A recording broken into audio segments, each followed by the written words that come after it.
You're muted. You're muted. Sorry. Good evening, Professor Tare. I hope you can hear me. Yeah, sure, I can. Okay. Just give me a few minutes. I'm just setting up the live streaming. I'll just be back.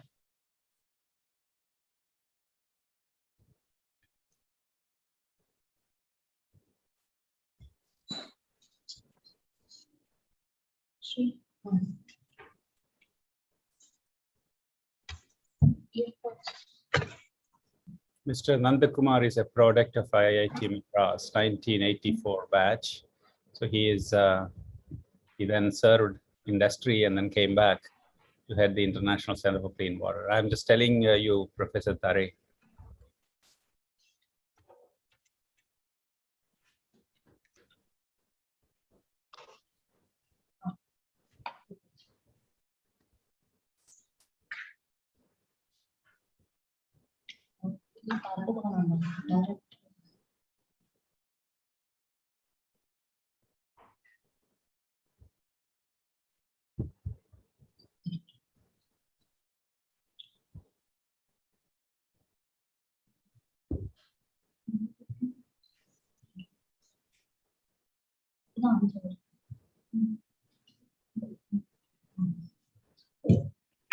Okay.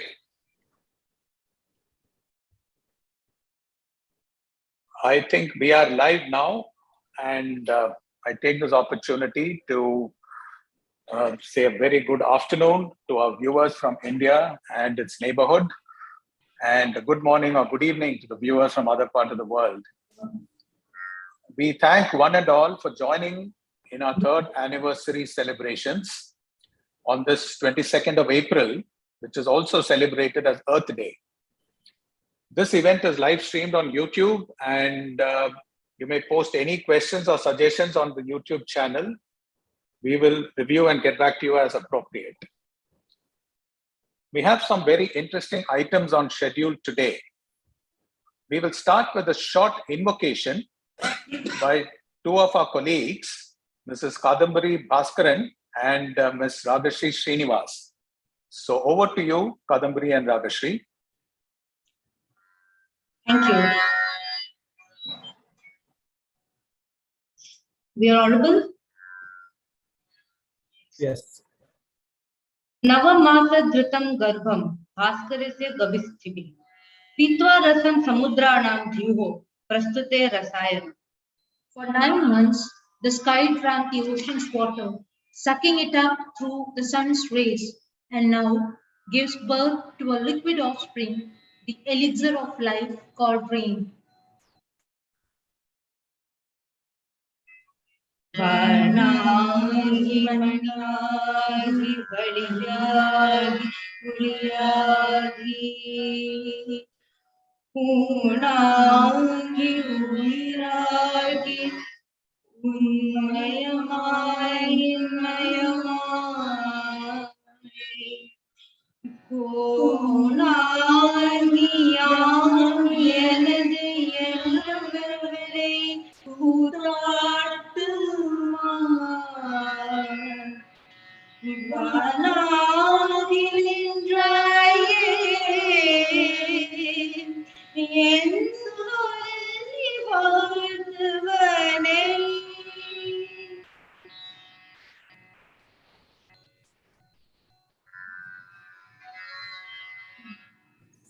Thank you, both of you. That was, I think it set the right tone for our rest of the evening. So now I will move on to a quick overview of ICCW's activities. So just a minute before I set up the slideshow.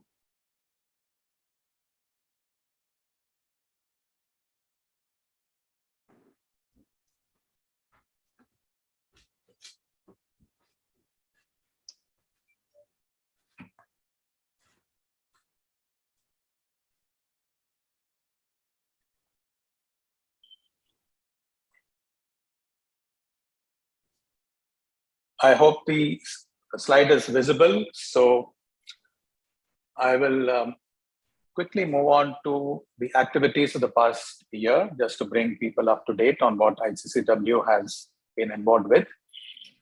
Our vision is to ensure clean water for all by helping people ideate, nurture, and translate disruptive technologies. We are registered as a not-for-profit society. We are not government funded and dependent on donors and customers for revenue to support our activities. I would like to begin by complimenting our team, scientists, analysts, engineers, and administrators, working hand in hand to develop and implement socially relevant solutions. I salute their dedication over the past 3 years in overcoming the many challenges, not the least the pandemic. I would also like to acknowledge the contribution of a few members who have moved on from ICCW, but have made a significant contribution to the growth of this institution. We thank our donor partners, consortium members, Marmon Group, Buckman, and Xylem for their trust and support and the opportunities that they gave us for testing and product development.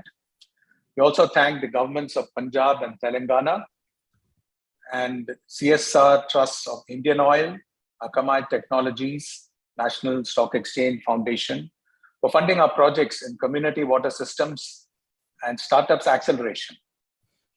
And Grundfos and one of our own alumnus, Mr. Ramakrishnan and his wife, for supporting research and development projects. We are proud to be associated with these startups: InnoDI, Hydromaterials, Vayugel, Solenoise, and Iccw, which is a startup born out of ICCW's research. As you can see, they cover a range of water treatment and sustainable water management practices. These startups have risen to the occasion despite the pandemic to implement emerging solutions for sustainable clean water, delivering strong social impact in the process. Through these startups, we were able to serve customers across industries and geographies. We also had opportunities to conduct water management studies or water audits, as it used to be called, with medium-scale companies and a 5-star hotel to help them in their quest for water neutrality. Let me quickly share a few highlights of the year that was. Our research team, led by Dr. Kamlesh Chaudhary, has developed low-cost, smartphone-enabled sensors that are under field validation. These include field test kit readers, a mobile water kit, and an online fluoride sensor. These developments will go a long way in empowering citizens and in creating a much-needed database on groundwater quality for different stakeholders. Iccw, the new startup, has successfully implemented real-time water flow and quality monitoring in 13 villages in Haryana for the Jal Jeevan Mission program. This information is tracked real-time on the JJM website. They have also been awarded the second runner-up certificate, considering they were just a startup a few months ago. It is very creditable for them to win the second runner-up, the All India competition. So I will share this link just to give an idea of the real-time water monitoring that's being tracked. So these are the various villages. If you take Haryana, for example. So this is live data that is being streamed. And we have daily water supply, residual chlorine, pH, nitrate, TDS, and so on. Rajivji, this is Kanix. So this is the system that has been implemented. Yeah. Our analysis and validation team. Oh, really? Led by Kanix, I think you're not muted.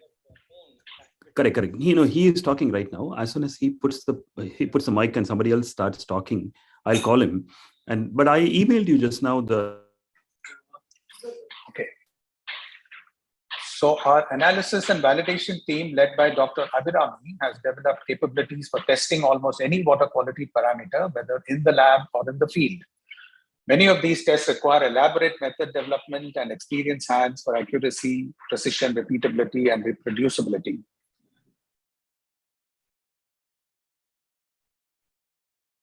The lab has produced training videos for the government of Punjab and has conducted a certificate program for college students.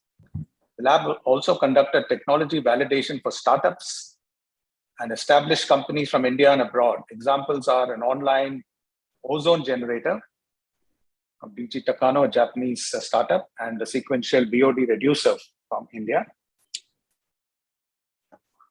Wastewater-based epidemiology is an emerging area of focus through which early warning signals can be given to society and law enforcement agencies on new viruses, licit and illicit drug usage, and the impact of personal care products such as detergents, soaps, and cosmetics. IIT Madras has signed an agreement with Crypto Relief for investing in this space, and ICCW will be a partner in establishing wastewater-based epidemiology studies.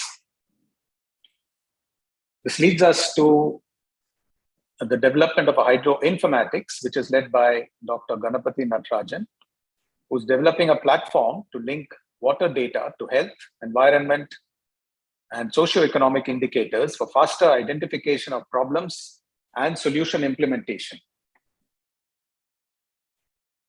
For example, we are developing models to correlate the impact of agricultural practices on the health of farmers in a village in southern India. This is expected to give insights that could inform policy change in favor of farmers. Our implementation team, led by Mr. Sripati, has been helping mature startups with sustainable technologies to scale up. These technologies address the top 3 problems faced in drinking water, namely arsenic, fluoride, and high salinity. They do so by wasting minimum water, energy, and other resources, which makes them far more sustainable than any of the existing options. CDI, or capacitive deionization, which offers sustainable desalination and removes fluoride, is being implemented in 30 locations with community participation and O&M support. Likewise, Amrit, which removes arsenic and iron, has been implemented in nearly 100 locations in Punjab, including over 12,000 household units directly. The community units are IoT enabled for real-time tracking of performance. 5 household units have been supplied as trial lots to Cambodia, where it has worked successfully in removing much higher quantum of arsenic. So I'll again give you an overview of the real-time water monitoring that's happening in Punjab. 72 units have been brought live. 29 of them are active right now. These are these real-time data that is being tracked in all these locations, including power failures and so on. So this is one of the other startups, Hydro Materials, which has done this.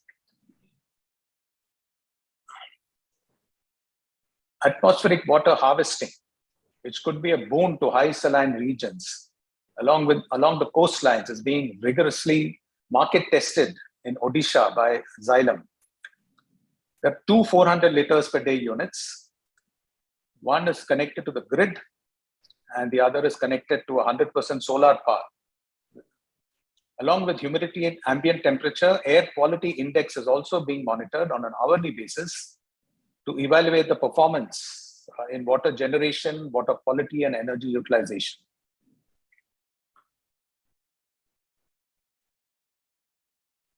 As part of our outreach activities, monthly water talks, fortnightly action forums in partnership with Altec Foundation and Global Waterworks have been held. All of these are recorded and archived, and snippets of them are circulated so that people can benefit from the wisdom that is there in these water talks. We're also in the process of converting some of these talks into a coffee table book, which can be published and made available to various stakeholders. School and college students have been exposed to water quality testing and have contributed to creating a groundwater quality map of Chennai city. Rivers of India was launched last year at the same time. And after the launch of monsoons today, many more videos are on the anvil to sensitize people on the importance of conserving and protecting our water resources. Some of the new initiatives, we've been closely involved with the Atal Innovation Mission and the Amrut 2.0 Challenge. Teams that have won the competition last year are part of our accelerator program. This year, we have involved ourselves in the expert committee of Amrit, a challenge released by the Central Ministry of Housing and Urban Affairs. AquaMap is an initiative by IIT's alumni to create a water policy center.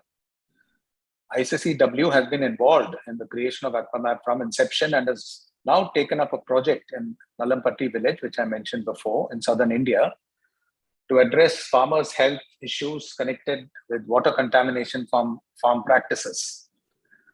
Through the WOW, that is called World of Water Action Forum and Global Water Works, we are connecting with the global technology players to help validate and introduce their technologies in India. Startups in the water sector need early and late stage support. We help startups get funding from CSRs or foundations and mentor them to get across what's called the valley of death, the space between the end of early stage seed funding and the beginning of investor money coming in. That's where most of the startups fall down. We help the startups see beyond their early successes to build a robust business model, which is both repeatable and scalable. In addition, we introduce them to track the social impact they cause without any additional effort. This approach makes the startup score high on the triple bottom line, which helps not only in their initial funding, but also in building sustainable organizations in the future. So just like TRL or technology readiness levels, there is an investor readiness level indicator, which is used to mentor the startups. Instead of getting excited with early successes and jumping from one pilot project to another, we encourage them to identify a large enough market subsegment and develop a generic product or service that is scalable across the segment. The approach focuses on evidence from the market and not opinions to build the business. The 5 startups we've been involved with in the last 2 years use cutting-edge technologies, both in physical terms and in data analytics, AI, ML. What we see emerging from this program is a set of startups that have complementary business models that can be synergized to address much bigger and more complex problems facing the water world. A consortia-based approach that provides a much superior value proposition that could not have been imagined otherwise. So this is what we are seeing emerging out of these programs. With this, I would like to conclude and thank you for a patient listening. I would now call upon Professor Pradeep, Professor in charge of ICCW, to share his perspectives on this occasion. Good morning, good afternoon, wherever you are.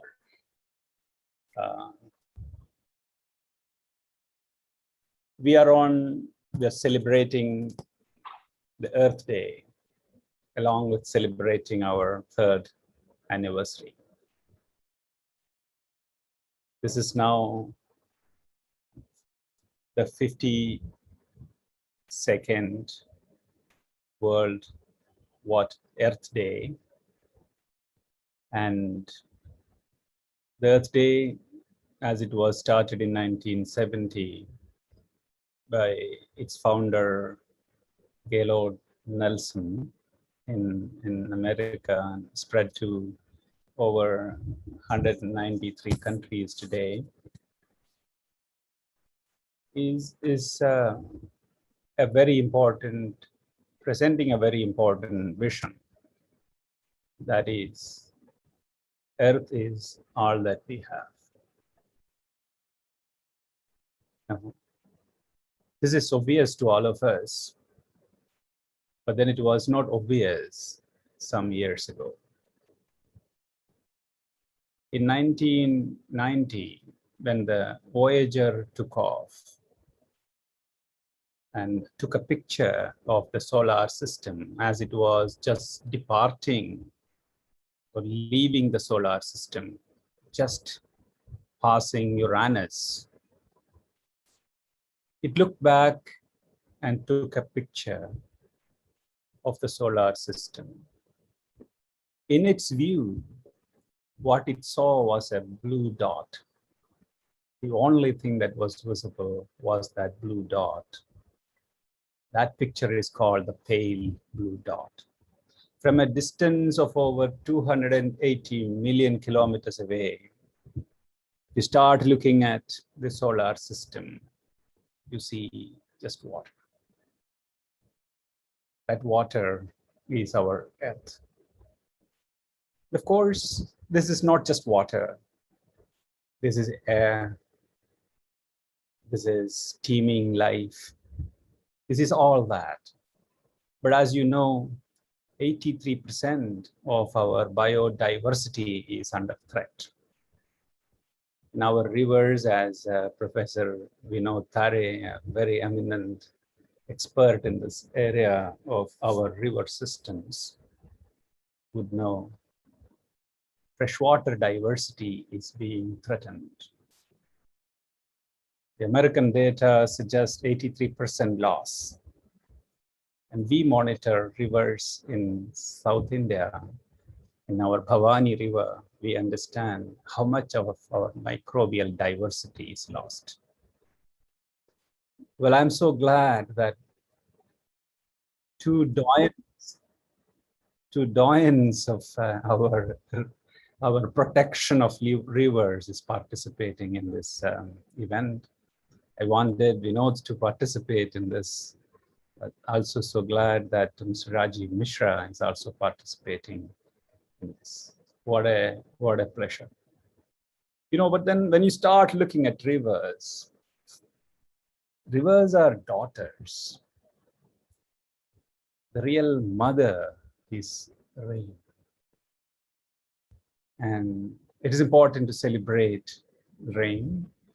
And today we thought we would celebrate rain by this fantastic work of Kanix, our distinguished alumnus. Kanix did a fantastic job for us a year ago, taking 1 full year to make it. That was on the rivers of India.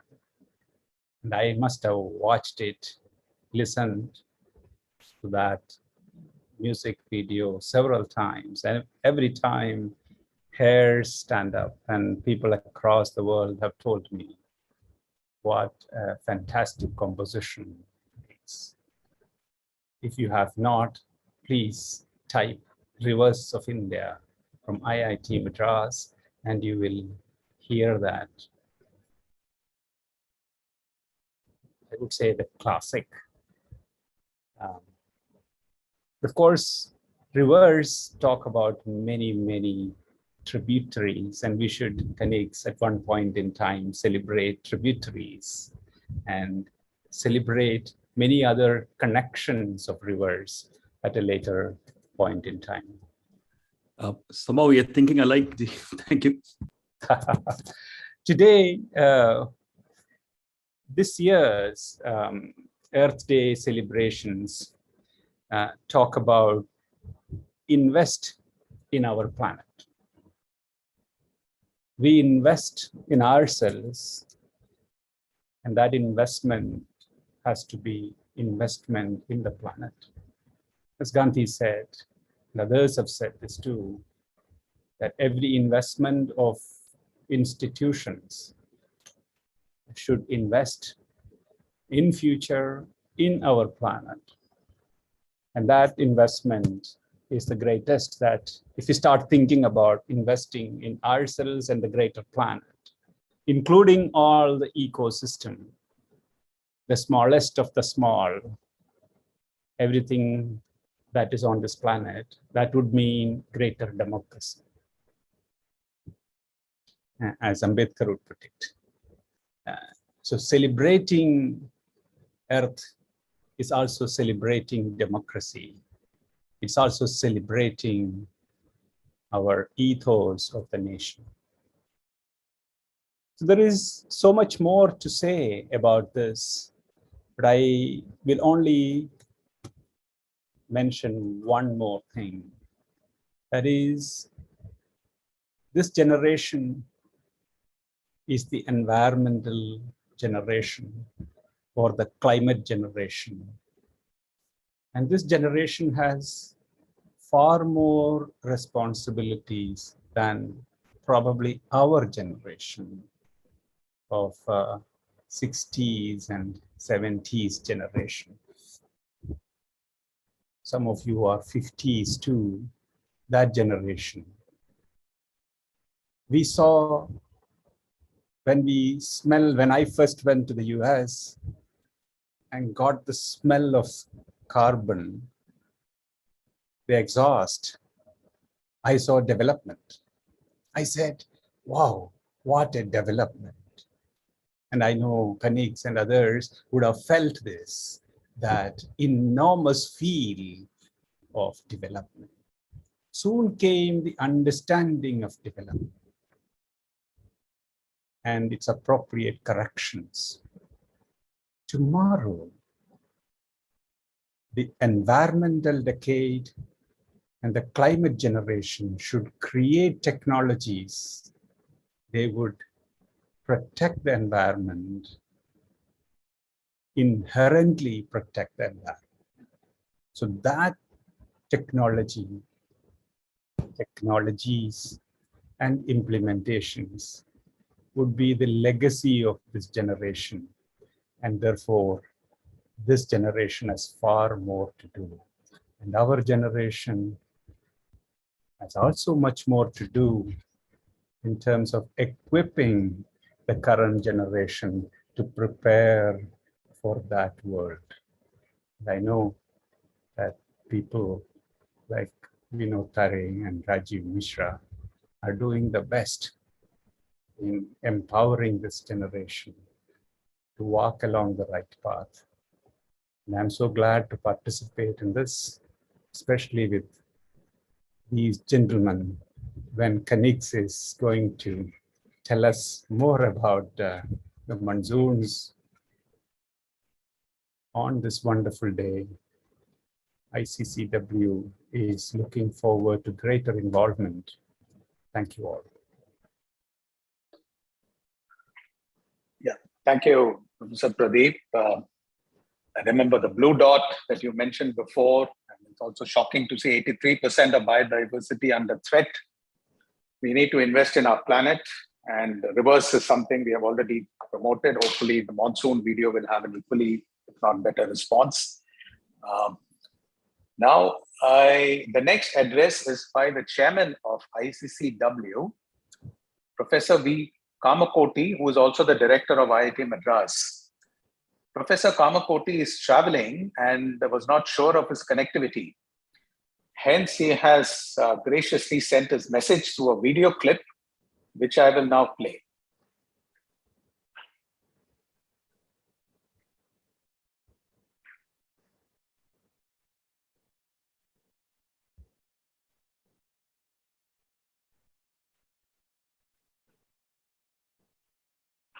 Namaskar. There is a famous saying in Sanskrit, Ushatiriva Mataraha. This means water is mother. The International Center for Clean Water at IIT Madras was started 3 years before under the able leadership of Padma Shri Professor Pradeep.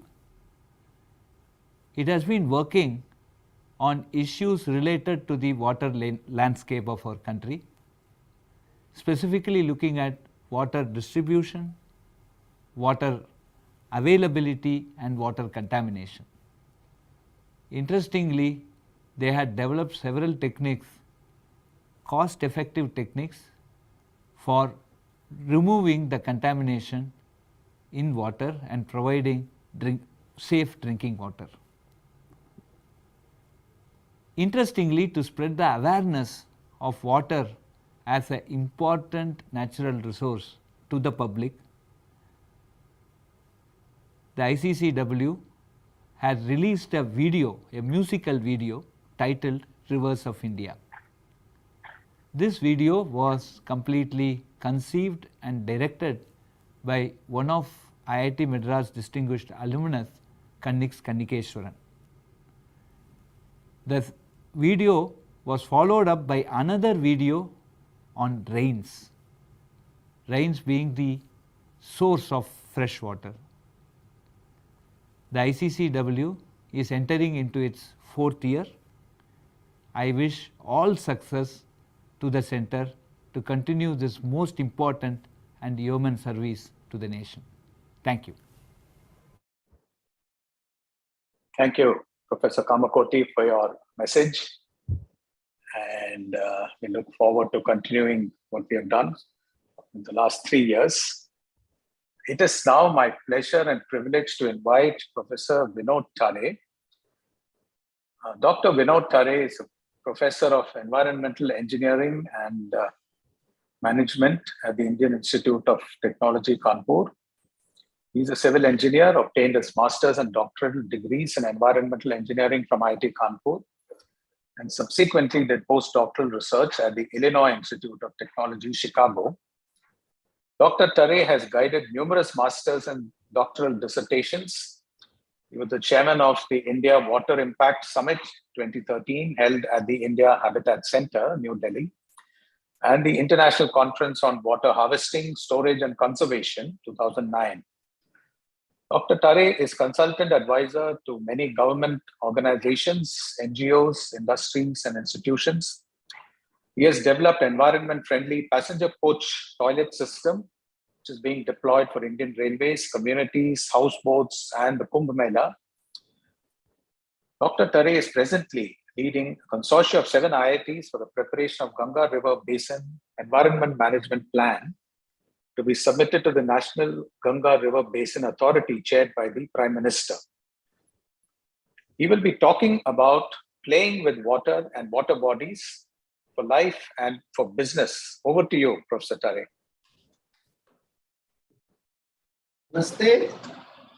Thank you very much. I'm delighted and I'm honored to be here. And for that, from my heart, I thank ICCW for giving me this opportunity.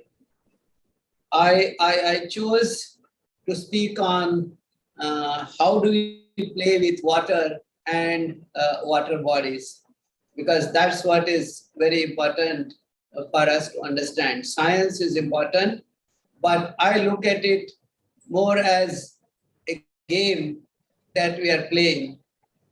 And in this, we are, is my screen visible? Okay. Yes, yes, very much. Yes. So I call this as a game, and this game we are playing with nature. So one team is provided by the nature, and the other team is of human beings and all the activities that we carry out on this planet. And in this game, we are not talking about one winning over the other. We are talking about both being part of the game. Nobody should get out. So in real sportsman spirit, we should continue to play this game. Sometimes it will appear that we are on the top, the other side is on the down, but nature doesn't take any time to go to the top. And this is what we need to understand. And that is what is important. Now, when we have a game and we want to play, it is important to understand our own team as well as the other side. And it is from that point of view, I would say that it is very important to understand the science and technology of water and water bodies. And the question that we need to pose, do we really understand this very well? And if we understand, are we prepared for change so that we remain relevant in this game? That is, can we ensure adequate quantity and quality of water for everyone? And when I say everyone, not only human beings, but all life forms that we see on this planet. And not just for today or tomorrow, but forever. Or let the nature take care through extreme measures. So if we don't do that ourselves, we don't play it properly, the nature is going to take care of it, and nature will pose before us the extreme measures, and that is what we see today in the form of the flooding, droughts, and so on and so forth. Now, when I talk about water, the science of water is very simple. We all know water is a very simple molecule consisting only of hydrogen and oxygen. But then it has a very, very special feature. Scientifically, we know that it is a covalent bond substance. At the same time, it is a polar molecule as well. It has a positive end and a negative end. And this actually gives water very, very unique kind of properties. And one of the unique properties of the water is it can accommodate almost all kinds of elements in it. And when it can accommodate all kinds of elements, it doesn't differentiate between good ones and the bad ones. And that is where it allows its character to change. And that is where we find the characteristics of water keep changing from one place to the other. And it is for us to ensure that that character of water, when we introduce different kind of elements, we play our role very well so that water can serve us very well. Same thing is about the water bodies. As Professor Pradeep just mentioned, what we consider as the origin of the river. Normally we say origin of the river is the point where we see the river starting to flow. But really speaking, all rivers, in my opinion, originate from the atmosphere. It is only through the precipitation, it is only through the rain or the snow that the water comes. And if you really look at it, it will be very hard to find where is the origin, because it is all a part of rivers or water bodies are a part of the cyclic process, what we call it as the water cycle or hydrologic cycle. And it is from that point of view, we need to take our rivers as part of the hydrologic cycle. So atmosphere is important, earth is important, groundwater is important, surface water is important, ocean water is important, and all that connection, we need to understand it very well. And when we talk about water bodies, it has a biophysical dimension, which we all scientists know about it, and we talk in terms of quantity and quality. But the other dimensions of the water bodies and water are equally important. And if we do not consider this, we will not be able to play this game with the nature properly. So there is a social dimension, there is a cultural and spiritual dimension, there is economic dimension, and on the top of it, there is political dimension. And it is not just the physicochemical aspects that we can look at water, but all other aspects are important. And that is where, when we talk about water and water bodies, and particularly rivers, it is truly an interdisciplinary kind of field, and all aspects need to be considered. And that's where I would say it is time for us to pause and rethink. And we need to learn, rather unlearn some of the earlier things and relearn some of the things if we need to go move. Now, when we are talking about rivers, what are we aiming at? We are making sure that rivers retain their capability to serve all kinds of life form. And that is what we are calling it as Samartha Ganga. So our goal eventually is to ensure, or at least we play this game in such a way that whatever rivers are giving us, they continue to give us forever, for all life forms. So our goal is basically to ensure that the rivers remain capable of performing all their natural processes and functions. And when I say Ganga, Ganga is a culture of rivers in this country. So when we say Ganga, I just don't mean a biophysical entity which we all know originates from Gaumukh or Gangotri and goes and meets the ocean at Ganga Sagar. But Ganga is truly all rivers, small or big.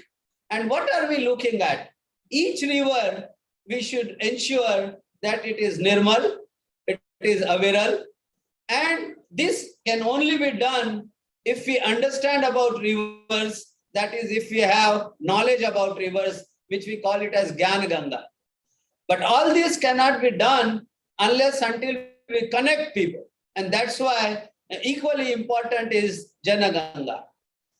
And when we talk about people, the economic development is also equally important.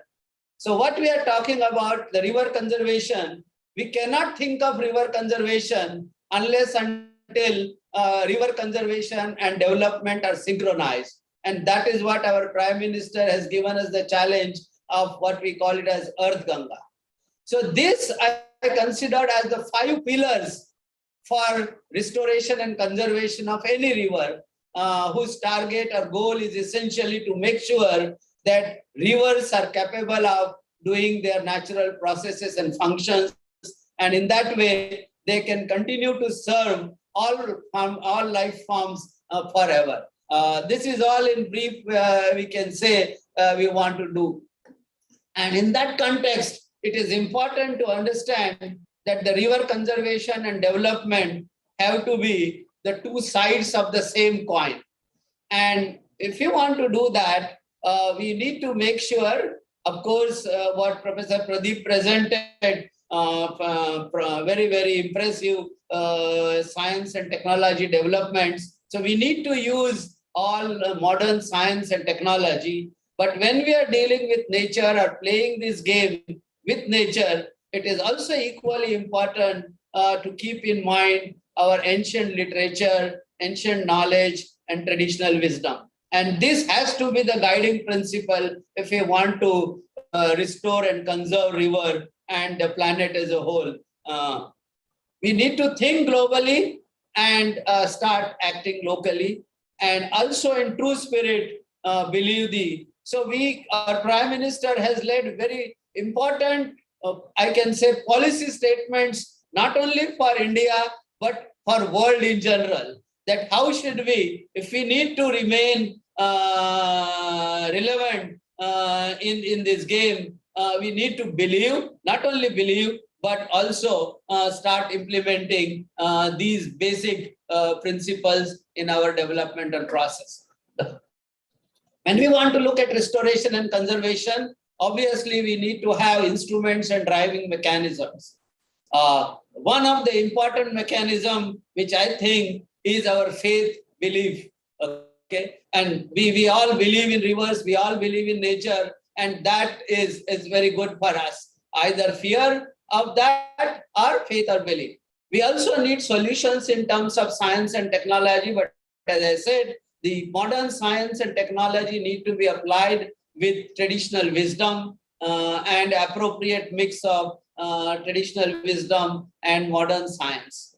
Of course, we need resources, physical in terms of cash or kind, and for that, we also need to have economic instruments that can create business, engage with stakeholders, create livelihood, and generate employment. So when we are talking about river restoration and conservation, all these aspects are equally important. And I'm very glad at the national level in the Namami Gange program, all these are taken into consideration, and slowly we are working on that. When we talk about the traditional knowledge, this is what has been said in Gita, that river means God, okay, and that is how we worship. And river, as I said, Ganga is just the symbolic, it is for all rivers. It is also informed to us in various ancient literatures what we should do with rivers and what we should not do with rivers. And this particular slok, in my opinion, which is a collection of various things that are mentioned in the Brahman Puran, it warns us what are the things that we should be doing when we go very close to the river. And I think today's environmental standards, if we can talk about water quality standards that we can talk about, if we just follow this particular guideline, I think we will be able to take care of our rivers. And finally, in terms of the rivers, we generally talk about rivers in different contexts. And different rivers give us different things depending upon what our actions are. And what this slok tells us that different rivers have their different biological, morphological settings, and they have to be treated in a different way. And that's what it says so far as the river Narmada is concerned. It says, if you just salute river Narmada, your all sins are washed off. While if you take bath in Ganga, one deep in Ganga, your idea is not to compare one river with other and say that one god is more superior than the other. But the idea is each river has a different setting and it has to be treated, and humans are born to interact rivers, different rivers in a different manner, depending upon the geological, geomorphological and other settings. And it is from the human perspective also, it is safe if you just salute Narmada and you get all our sins, because it is not really a very good safety measure from the human point of view to go and take deep in Narmada, and also is not good for the river itself.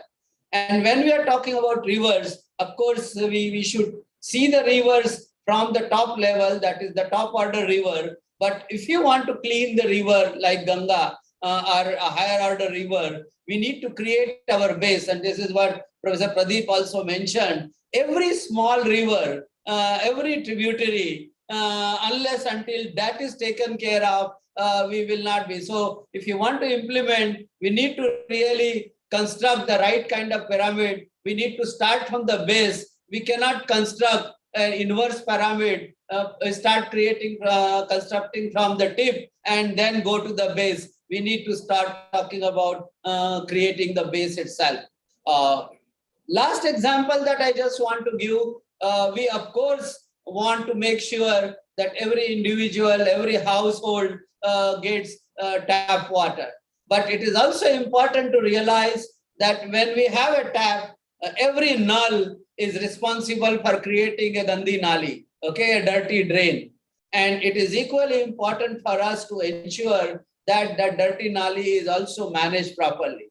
And we try to use efforts of the nature and the anthropogenic activities in a balanced way.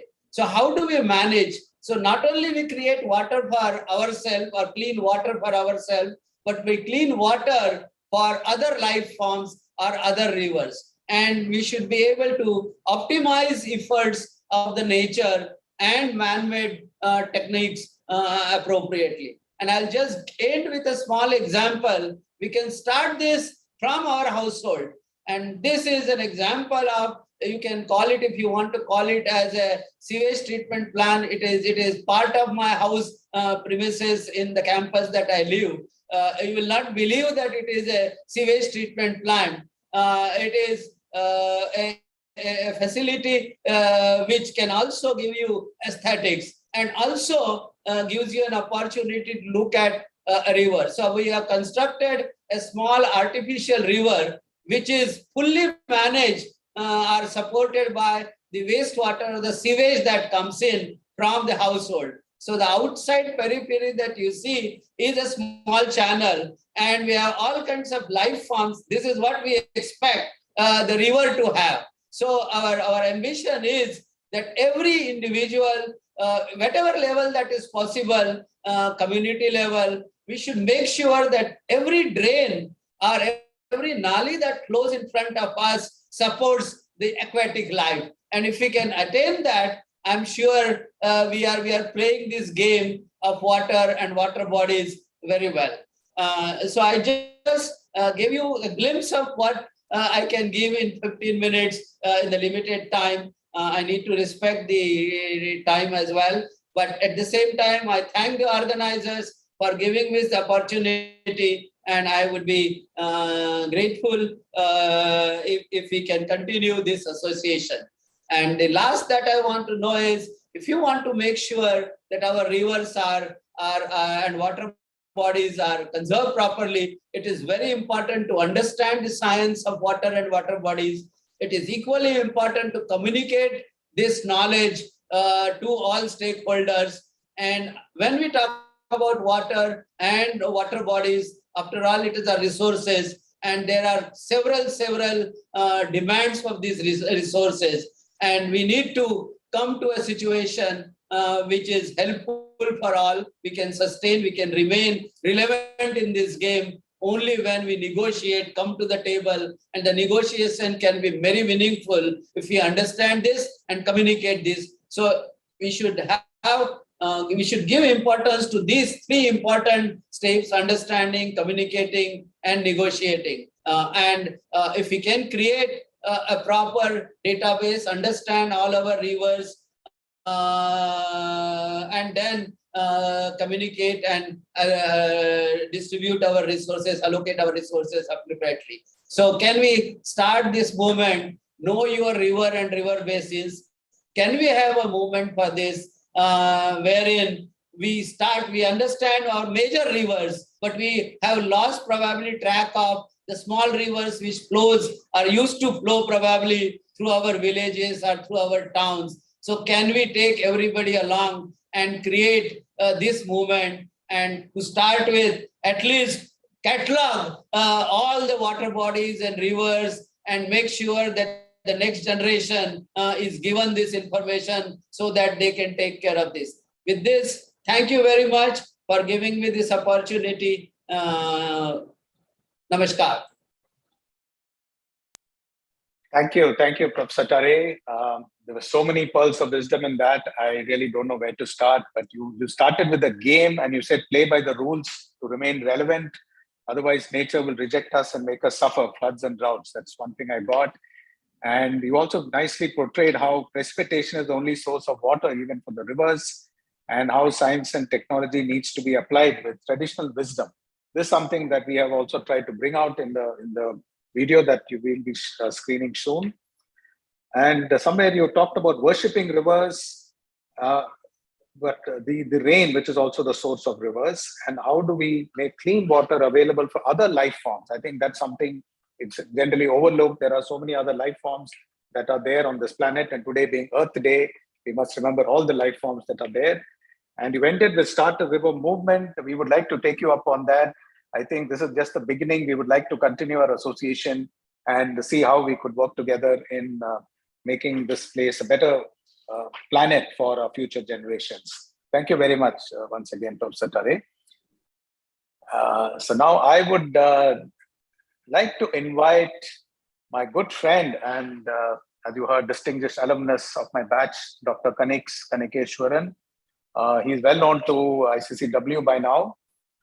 He's Indo-American musician, often described as magic musician from Madras. So, I mean, there's a lot I can talk about him, but I would, without further ado, I would like him to take over the program from this point and lead us on to the making of the music video. And at the end of it, hopefully, we will be able to play it to you without any interruption. Over to you, Kanix. Yeah. Nandakumar, thank you so much for the kind introduction. And thank you, everyone, for making this event happen. Today is April 22nd. Today is Earth Day. But to me, it feels like Groundhog Day, because last year, April 22nd, it was the same scenario. We were sitting in front of literally the same panel on a Zoom call, and we were releasing a video. So I hope it is like Groundhog Day and we do it year after year. So that started. I also want to allude to a point that Professor Pradeep had mentioned, which is how the Earth looks when viewed from space. That pale little blue dot. So in 1996, I had created a musical production called The Blue Jewel. See, it's like a money. It's like a glistening blue what can you call precious stone, a jewel, when it is seen from space. And it is really precious. We just take it for granted. I mean, I don't need to preach to the choir because I'm sitting in front of Doyens who have dedicated their lives to creating awareness about, not just creating awareness about water, but actually taking practical, proactive steps towards towards making available clean water, and the idea of leaving behind a better environment when we leave this earth. It's a tall order, and it's been debated everywhere, but I think at least we have one day to focus on it. And I'm really grateful for the opportunity to release, to be able to produce this music video and actually release it in front of such big names in the field of environmental consciousness and more. This video is very different from the previous one. The previous one was a song which revered the rivers of India in the traditional attitude of reverence. But this is more like this is a story. It is not just music. It's a story. It's a production, like some of the stage productions that I've done in the past. But it's just like in 5 minutes, it tells a story of what we tried to tell in the Blue Jewel, like in 1 hour and 15 minutes. So there's a lot of visuals in it, and it has a lot of facts that are expressed, and hopefully some of those will stick with viewers that are watching. And it's a call to awareness. So it's just way more about more than music than anything else. So some connection. So in the course of the speech by Dr. Tare, we heard the importance of emphasizing the spiritual and the cultural context of rivers. And nowhere is it more obvious than in India, where rivers are held sacred and water is held sacred. It's one of the 5 Mahabhutas, which has been, the importance of water has been stressed by everyone so far. But then in Sangeet, in music, there are specific ideas that revere water. For example, in Hindustani music, we have a raga called Miya Ki Malhar. Miya refers to Tansen, and Malhar is a raga which is associated with the monsoon seasons. And the word Malhar refers to the ability of water to clean. Mala, it removes mal, right? So that's why it's called Malhar. And there are many colorful stories associated with the daughters of Tansen singing this raga during the time of King Akbar and all that. And back in Tamil Nadu, few of us know that the either the birthplace or the living place of the great saint poet Thiruvalluvar was just a few kilometers away from IIT Madras, where we are all associated with. So where a few kilometers from where many of you are sitting right now is Mylapore. And Tirumagilai is supposed to be the place where Thiruvalluvar lived. And there is even a temple, a monument that is associated with that, which is a pretty ancient one out in Mylapore. Now, what is special about Thiruvalluvar and rains? So in his first section of the Tirukkural, there is a chapter called Van Sirappu. Van Sirappu, so where he talks about the importance of rain in a total of 10 couplets. And these are very profound facts, which you will see in this video. So one of the things I've done here is to integrate these Tirukkural sayings in Tamil from the deep south from 1800, 1900 years ago with the raga Miya Malhar, which is really popular in which is really popular in Hindustani music and even in commercials and film music and so on. Now, there's another connection between music and rain, and the name of this raga is called Amrita Varshini. So Amrit, Mrityu is death. So one of the common prayers in India is Mrityor ma Amritam Gamaya, lead me from lifelessness to immortality. So Amritam is the opposite of Mrityu, opposite of lifelessness. So what more can be representative of Amrit than water itself? So the raga Amrita Varshini is known for its capability to actually generate rain. And there's a story that 250 years ago, Muthuswami Dikshitar, one of the foremost composers in the Vageya Karas in the Indian tradition, the South Indian tradition, he sang this raga for the very first time in a composition which actually brought down the skies in a torrential downpour to quench the thirst of the land. I mean, this is a story that is still remembered. And so I So this music video flows from Raga Malhar, one region of India, to another, to Amritavarshini in a tarana, which is a musical form of northern India. And then again, we also bring in a Tirukural into this. Why? Because there is a Tirukural which goes Vanin Ramutam, the last one. Amridam Endrunara Patra. I'm not going to say the whole Kural. Amridam Endrunara Patra. So the Tiruvalluvar himself refers to the rain as Amritam.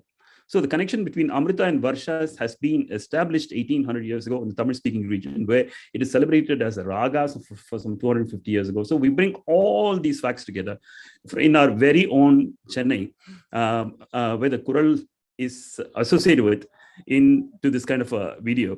And so now I want to acknowledge everybody that has participated in the video, and then we'll invite a few people to speak some. But this is basically the story of the video. And there's a bigger story behind the music, which I'll share in the end. So the people I'd like to acknowledge are first, Sai Shravanam, who is here, and he will say a few words in a little bit when we talk about the making of the video. So Sai Shravanam is an ace. I don't want to use the word sound engineer because he's much more than that. He sculpts sound. He can piece together various sound layers and just create magic with the knowledge of not just sound or engineering, and it's not a mechanical thing that he does. It's a work of art. Even if he assembles together many layers of sound for 30 seconds, it's a huge work of art. It's like the name. A part of his name is Shravanam, which relates to the idea of listening. So that is, it zeroes in right away. The name speaks for itself. So we'll get him to speak in just a little bit. The next is Ranjani and Gayatri, who are leading singers in Southern India and the Carnatic music tradition. And we have a video from them, and we'll play it soon after I mention all the names. We're really delighted that Ranjani Gayatri were part of this. And of course, Ajay Chakravarti, who else? One of the most leading voices in Hindustani music, who sang the Mia Malhar Alap for us. So the thing is, the Alap, the wordless Alap between him and Ranjani and Gayatri literally tells a story of what we're trying to say with words and pictures here.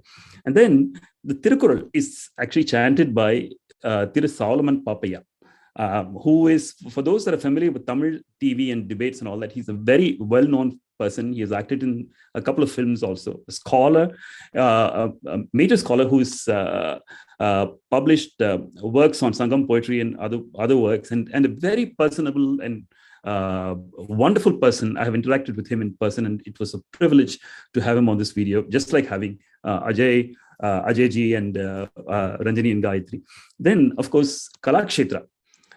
This video goes beyond the first one. We have dance in it, and what better institution in the premier one, Kalakshetra, to participate in something like this and lend their movement to make this, to take this to a different level.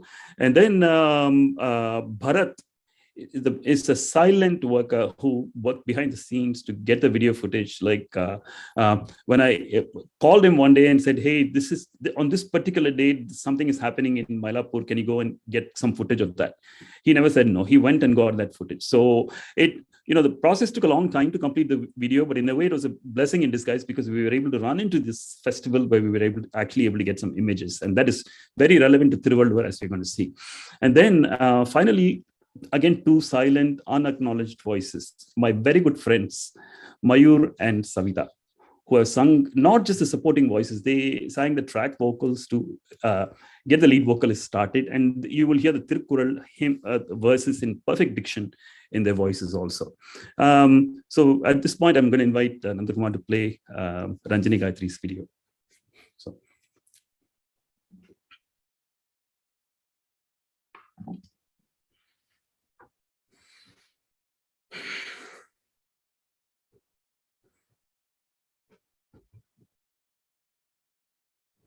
Namaste, namaste. We are very glad and delighted to be part of this music video, which is a project by ICCW and IIT Madras. And this carries a message to conserve water and also rainwater. As you all know, rain is one of the most crucial water source for the whole of our country, India. And this project highlights the importance of this, and musically this project brings out this issue in such a beautiful way. And classical music, ragas and words which echo this issue of water conservation, from the Tirukural to Malhar to Amritavarshini. The message has been very beautifully woven through ragas. Here is just a snippet of two ragas which we consider is entwined with water, with rain. Yes.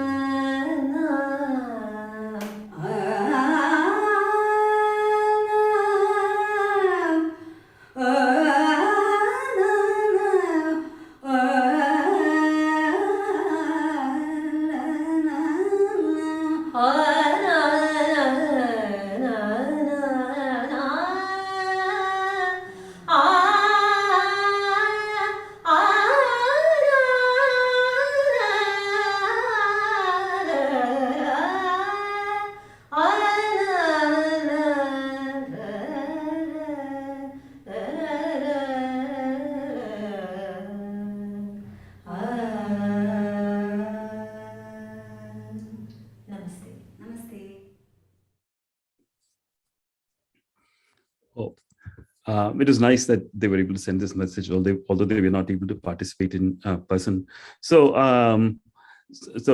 talking about the making of this video, Nandakumar and I met first in during a reunion, a 35th year reunion, and we talked about doing a production for ICCW, a live performance where I started imagining the music, and I was imagining the prelude on the Rivers of India being sung by some lead singers and a choir. Then the lockdown came, and then we could not do anything. So, but then that was a blessing in disguise, because otherwise the music video idea would not have come out at all. And that is how Rivers of India happened last year. And then we were going to actually release 2 videos at the same time, but sometimes serendipity makes things happen in a different way, and that is why that the second video is happening today. So Sai Shravanam and I go a long way back. He produced my first album in 2015, and then we created something called Shadow Realm for a work called Arya's Chronicles, for a California-based writer. So he produced that also for me. And then, so Rivers of India was the next one. And then even before we started work, we released the Rivers of India. We had actually recorded the music with Ajayda and Ranjani Gayatri. And we all need to thank Sai for also introducing us and connecting us with Kalakshetra, whose significant chunk of participation we'll see in here. So Sai, it's a pleasure to have you here this morning, or this evening rather. Thank you, Kanik sir. Can you all hear me? Yeah. Yes. Yeah. First of all, it's such an honor and privilege to be a part of ICCW's involvement in these 2 videos that's going to send a message of water conservation. I have a very small link to IIT Madras. After I finished my college, I was under Professor Hema Murthy in Computer Science Department, working as a project associate for about 2.5 years. And I still remember I erected a studio in Dawn Lab for speech recognition, where we made soundproof rooms and we would capture phonetics. So anything to do with IIT is something that is very close to my heart. And when Kanik sir came to me and said that there's this project for IIT, I felt so happy. And when I spoke to Nandu sir, I was also incredibly happy to be a part of this project. Kanik sir is someone who is a rare personality. Number one is he is very quiet, but he's an ocean of information, talent, research, and passion. That's the way I could put it. And the second thing is his vision is very large. It's never small. Whenever I have met him, whatever projects I worked with Kanik sir, the vision is never small. And for arts, There is nothing like, you take a project, you execute it. It's not like that. Art is very expansive. Art is also a gift that comes from creation. So we are just mere tools that would participate in creation of whatever we want as an art form. And in this process, I've met many composers, but Kanik sir is a very unique person. Despite being in the US, the amount of work he has done, the research, the work he has done for Tamil has been incredible. And what is more important is this project. When he called me up and he told me about Rivers and he was talking about Monsoon, these are two songs that are going to come. Whenever he calls me and says there's a project, I've never said a no, because I love working on his music. There is a natural chemistry that comes. He has a certain vision and I do something, and we end up meeting at the same point. So that is again a gift. It is not something that I intend or he intends. It just comes together. So that's why we cannot hold doership to art. Mm-hmm. And I have that as a principle, because at times it is also important that, sometimes what you do today, tomorrow when you try to remake it, it never comes back. When you try to play the same notes, it never comes. When you try to sing it, it never comes. Like Ranjini Gayatri, we saw a video, they were singing. If you ask them to sing it again, they cannot sing it the way they sang now. They have to sing it only differently. It's impossible to recreate a piece of art. This particular project, when we did Rivers of India, as you all know, we have already spoken about it, but for monsoons, when he said Malhar and when he said Amrita Varshini, he already had an idea that Malhar should be, sung by a Hindustani vocalist, Carnatic musician should sing an Amrita Varshini, etc. Ranjini Gayatri was already in my studio singing Amrita Varshini, and I just told them, why don't you just sing Miyan Ki Malhar? Because they both come from Bombay and they are very well exposed to North Indian music.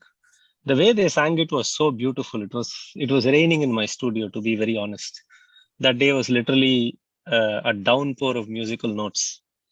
And when I sent it to Kanik sir, he was like, this is incredible. I never knew that they would sing Miyan Ki Malhar like a Hindustani singer. That was his first comment.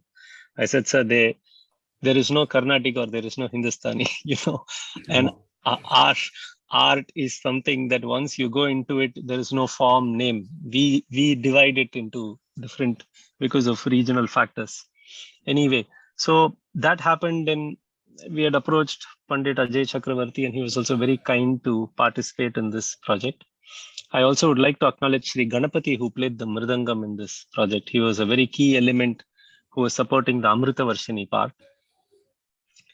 When we bought, so the whole vision of Monsoon is, it starts with literally the way we imagined it was clouds forming in music, literally how clouds gather. And there is this thunder, everything breaks down, and then Tirukural starts.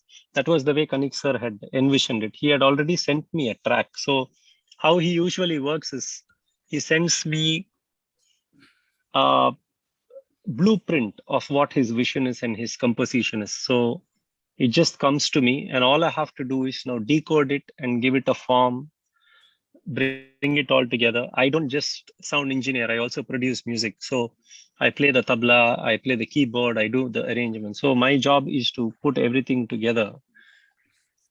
How it comes is, as I say, beyond a point we don't know. It's just a vision that opens up into great music, great artists, great composition, and a lot of commitment that art requires from us. So I don't want to speak more about it because the song will speak about itself. The more we speak about it, the thinner it becomes when you listen. You must listen to the song and enjoy it. Thank you. Thank you so much, Sai. So there is a saying in Tamil, Tambi udayon padai kanjan. So when you have a brother like Sai, you don't have to worry about anything. So thank you, Sai, for being what you are. And also one other point that you mentioned that I want to emphasize, when I teach music, I refer to it as Raga Vidya. Raga Vidya is the knowledge of ragas. It is neither Carnatic music nor Hindustani music, because it's Shastriya Sangeet in India is based on the core tradition of Raga and Tala, and there's just many different ways of expression. In the South, you express it a different way. In the North, you express it a different way. But the commonality is that core, which is undeniable. And that is what makes our whole system unique. Plus the reverence according to music. I mean, I'll get carried away talking about that. But very quickly, the history of this music is that in 2009, I attended the World Water Week in Singapore. And there, the Water Dialogue was inaugurated with a short concerto for strings, and sitar, which I had written, called the Malhar Concerto. And then in 2011, I worked with the National University of Singapore in producing a production called the Silk Road, in which we used the very same Tirukkural in Mia Malhar and the Amritavarshini Tarana, although it was slightly different at that point in time. Then I did a production called for the Tamil Nadu Foundation in 2014 and 2017. With the community choir, and they also sang these kurals and the tarana at that point in time. So, when Nandakumar and I talked about it soon after our meeting in Pondicherry in early 2020, and then I said I have a song on rivers, and he said, why don't you make one on monsoons or on rain also, because rainwater conservation is a big part of what we do. So this was there ready, waiting to be given a new life, and new life. This is really a new life, the way it has emerged in the voice of these pristine voices, and in this kind of a manner in which it has been produced. So, having said all that, we have another guest who is distinguished guest who has not been introduced yet, and this is Rajiv Ranjan Mishra ji. And I thank my friend Rajesh Mehta for facilitating the introduction to him. And so it was last year that I got acquainted with Mishra ji when during a major event towards the end of last year, at the Rivers of India was played in Delhi as part of the Namami Gange event. So when Professor Pradeep introduced the chief guest today, he immediately mentioned that we are sitting in front of two doyens of water and river related work. So I don't want to say any further, but I just want to introduce Sri Rajiv Ranjan Mishra and request him to say a few words before we request him to inaugurate the video. Thank you so much, Dr. Kanix, Professor Pradeep, Nandakumarji, and of course, our long association with Professor Tare and everyone else. I am so thrilled to be with you. And the more I have heard, the more I listened. I think all of you are talking what actually is in my heart and what I have been telling. So I think I feel so touched. And as he is saying, I came to know about this work, the Rivers of India, last year. And we were organizing Ganga Utsav, a big festival on Ganga. And then we played it on that occasion in front of Jal Shakti Minister.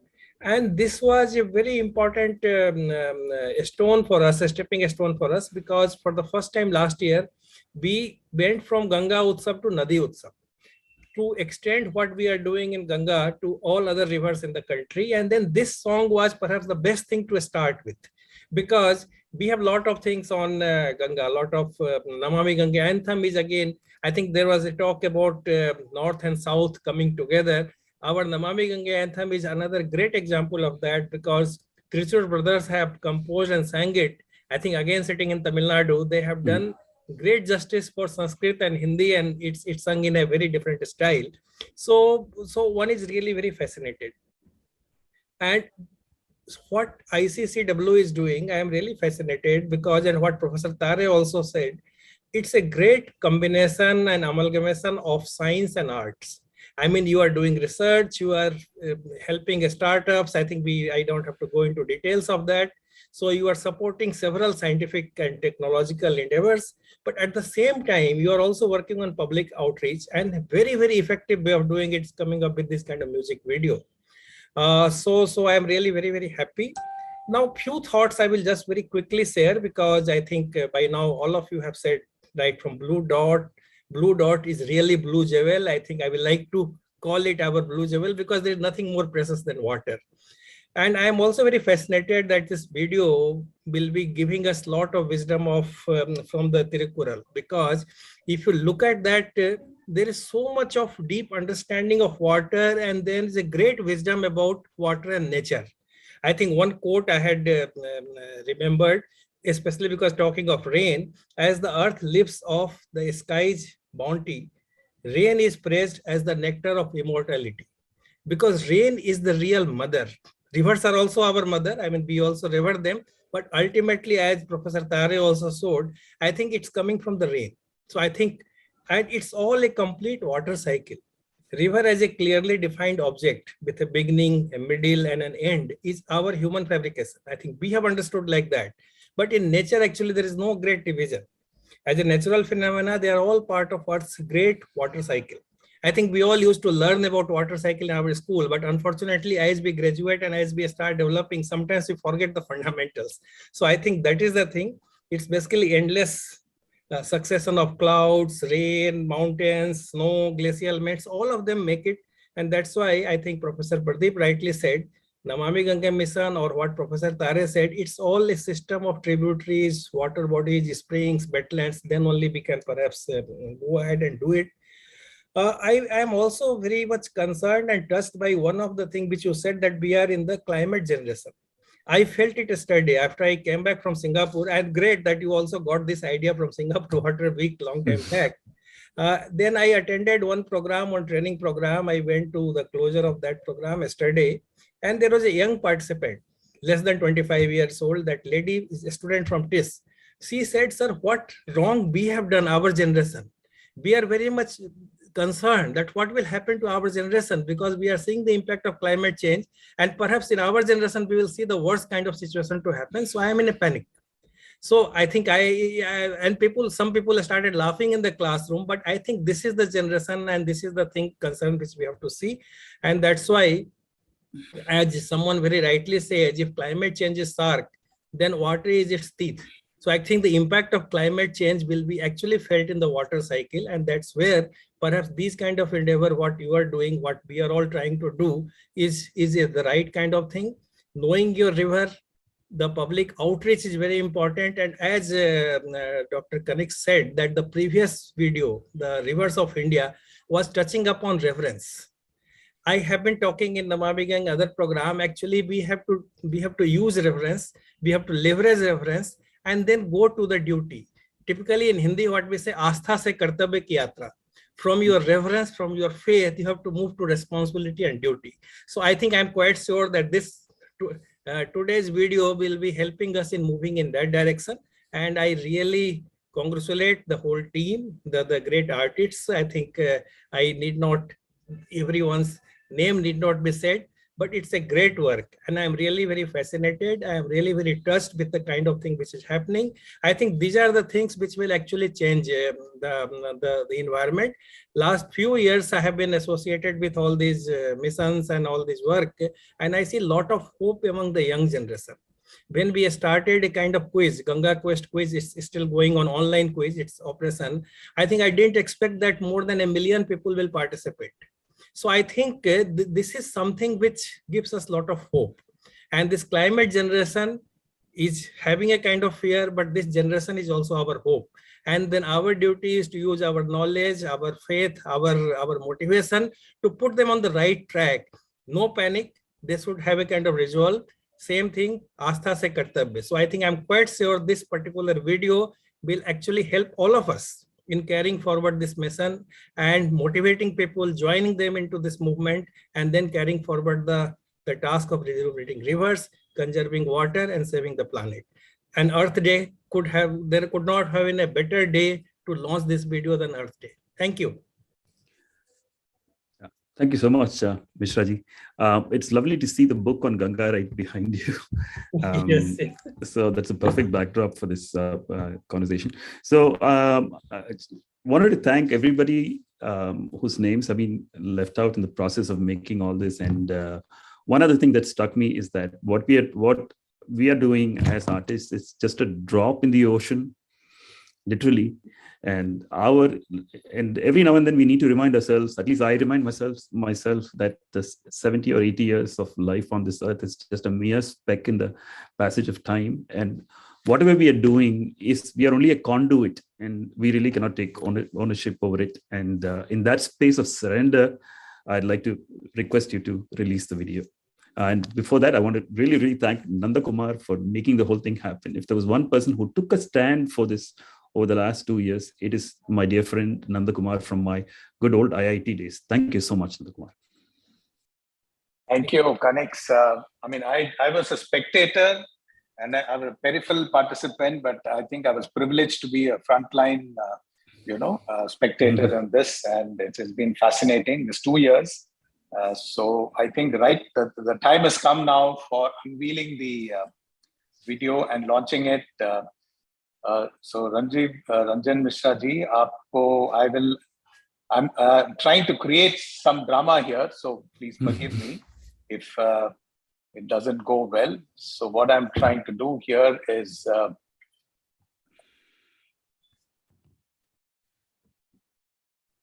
now, if you will permit me, I will click here and unveil the video. Okay. Please go ahead. It's my honor to be with you. Okay. So thank you. This is the unveiling of the monsoons. Okay. So now I need to do it slightly differently for the quality of the video to be played the way it should be played. So let me take that forward.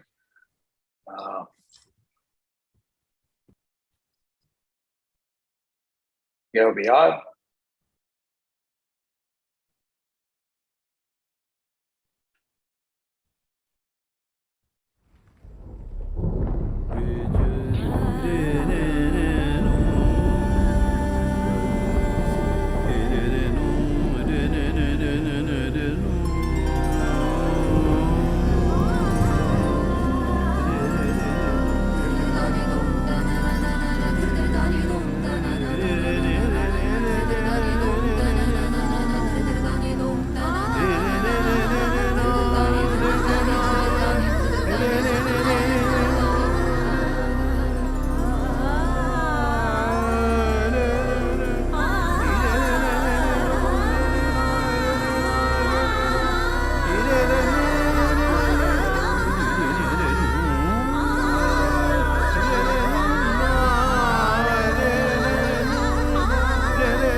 Sarvai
தான் அமிழ்தம் என்றுணர பாற்று வானின் உலகம் வழங்கி வருதலால் தான் அமிழ்தம் என்றுணர பாற்று அமிழ்தம் என்றுணர பாற்று அமிழ்தம் என்றுணர பாற்று sorry பாம மகச சகம பனி sorry பாம மகச சகம பனி சனி பனி நி பம பம மகம மகச நி சக சகம கம பம பனி பனி ச நி சக சகம கம பம பனி பனி ச நி சக சகம கம பம பனி பனி ச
So time for some feedback, if any.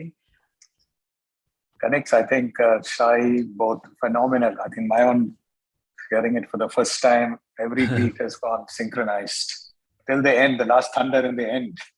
Yeah. It carries it. That's really amazing. Thank you, Ji.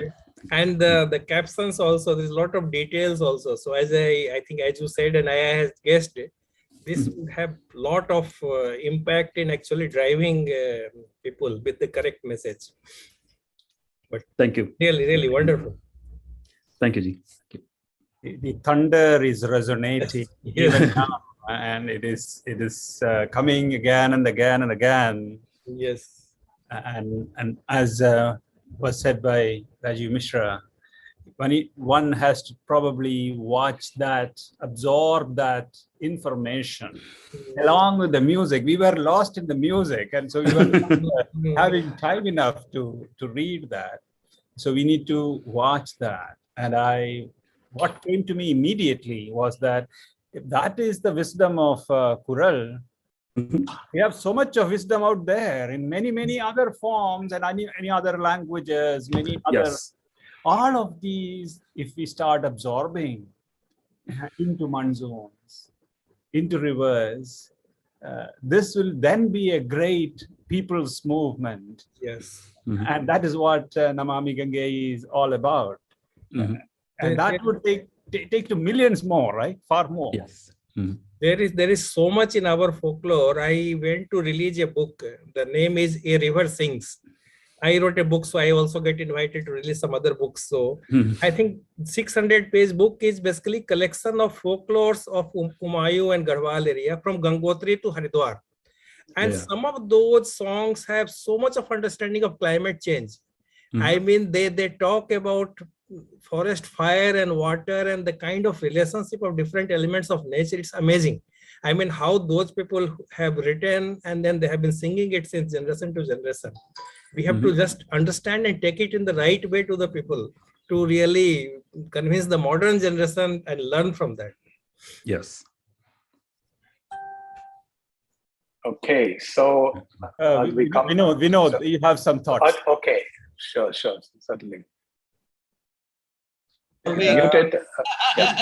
I am kind of speechless, so to say, the way it has been presented. Really, I think it will present to the next generation the understanding about the importance of rain and how it is all connected, and how our actions, can make the difference. Either we remain relevant or we get out of it. It depends on that. So that's very important to give that understanding. They're really done very wonderfully. That's all I can say. Thank you. Thank you so much. Thank you. So, yeah, Kanix, any last words from you before I hand over to my colleague, Mr. Sripati, who is no mean musician himself. He plays the mridangam very well. He sings Carnatic. He can quickly sum up with a kind of vote of thanks for all participants. Sripati, could you, after Kanix has a say? I just wanted to thank everyone, but also a batchmates who are watching this remotely. Some of them texted me, so thank you, everyone. Oh, that's brilliant. That's brilliant. Okay. No words to disagree, I would say, from my side to all the panelists who have been, enlightening us on several insights on the rivers of India, its culture and emotional bonding, emotional ways of thinking about the subject of water. Where if you happen to visit ICCW, you will see a small fountain which carries something on water. We keep saying water is a simple subject, though it looks as a simple subject. It is very, very complex. That's why probably there are many, many centers across the world talking about water, researching on water, and so on. And this music video, the earlier one, Dr. Kanix, you might have already seen it. There are 3 lakhs that has been the viewership from the last time that has been launched. And I would vouch for saying that within the next 30 days, the 3 lakhs is going to be achieved with the type of video that we have presented, and the amount of effort that have gone into in putting this together, from Tirukural to the ways the ragas have been, mixed in a way that we get a flavor of what it is. What is rainwater?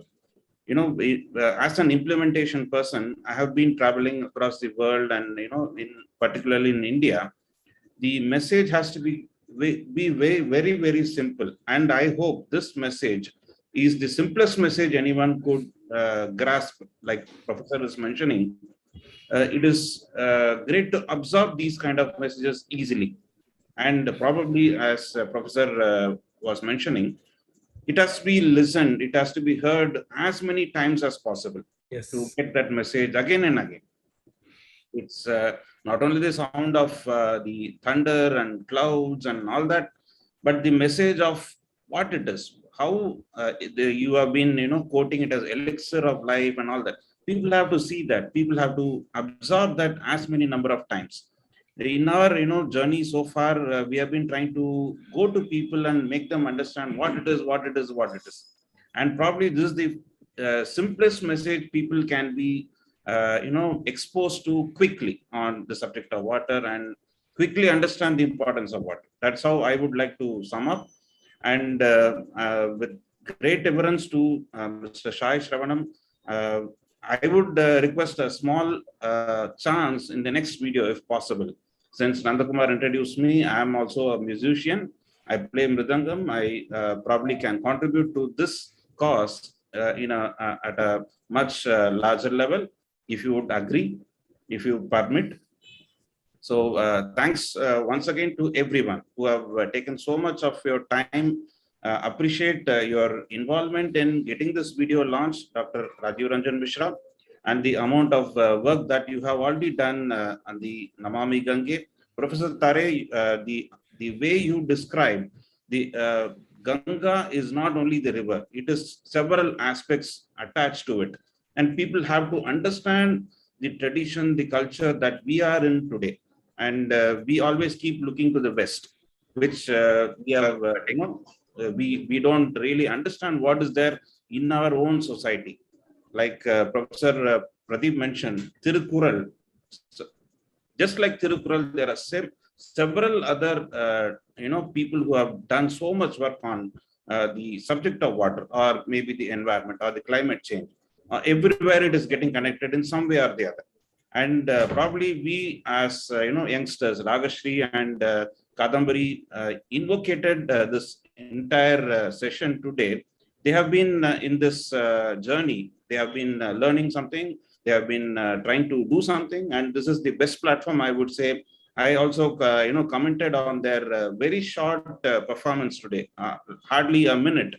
But I wanted, when they come next time, they should have at least 2 minutes to quickly get on to something and explain that shloka that they said about, is what I commented. And great work done by both of them as well. Dr. Kanix, I would look forward to you, to meeting you again somewhere online, or probably when you come to the center. We would like to engage more in such discussions, first of all, to making many more videos like this. Thanks, Dr. Kanix and Mr. Sai Shravanam. It's been an honor for us to listen from you and get all this across today. Thank you. Thank you. Thank you, everyone. Have a good day. Thank you. Thank you all. Thank you. Thank Thank you you. all the participants also who have been joining online on the streaming, live streaming of YouTube. We look forward to many more sessions like this. And thank you one and all for your time from every part of the country and the world. Have a good day.